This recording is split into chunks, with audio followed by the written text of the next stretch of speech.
You know, we talked about from the river to the sea and how to supporters of Israel, it is seen as one of the highest defenses to be used.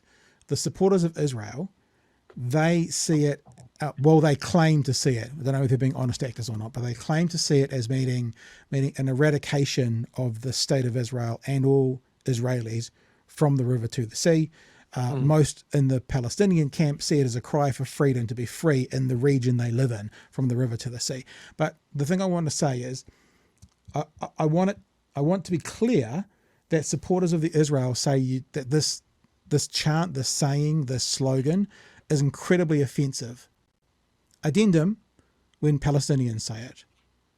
When Israel says it, you don't hear a fucking word.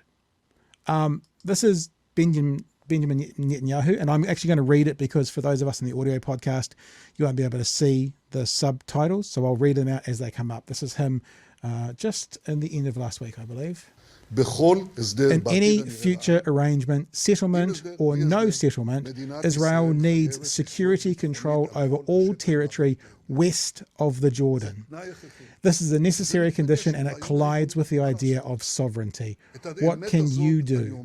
I tell the truth to our American friends, and I also attempt to impose a reality on us that could harm Israel's security. The Prime Minister needs to be capable of saying no to our friends and say yes when possible. Say no when possible, say yes when possible. Sorry, my dyslexia kicked in right in the middle of that. Now, the reason I wanted to play that was the part about controlling the security from the Jordan west. Now, here's the Jordan, right? Otherwise known as the river. And west of that is the sea. So when Netanyahu says from Jordan west, what he's saying is from the river to the sea. So and I don't think that's a poor choice of words. That fits in exactly what Israel has been doing for decades. Nibbling away at the West Bank, punishing Gaza.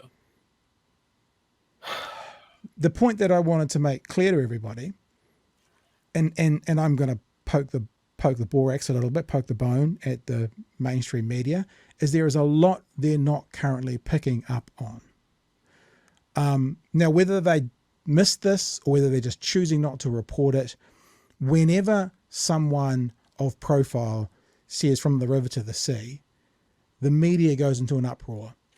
Whenever the highest profile Israeli in the world says they want security and control from the river to the sea, which includes Gaza and includes the West Bank, not a peep. Not a peep shall be heard. So much like when a pro-Palestinian voice comes on the television, the interviewer insists that they denounce Hamas and the actions of October 7th, which we have denounced here time and time and time again. But when a pro-Israeli voice comes on, they never, ever, ever get asked to denounce innocent civilians being killed. Which is why, if you're new to this show, I said at the end of last year, we're going to stop doing that. We're going to stop having to make sure people go, oh, but you denounce the actions of Hamas, don't you? Because we do, we will continue to do so, but I'm not going to play the game, and we're not going to play the game, when you see loaded language painting one side as the bad guys and the other side as the good guys.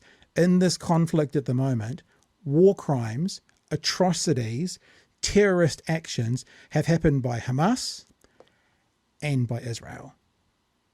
There is no question that both sides have committed and are continuing to commit egregious, horrific, unhumanitarian acts, in Israel's case, daily at the moment.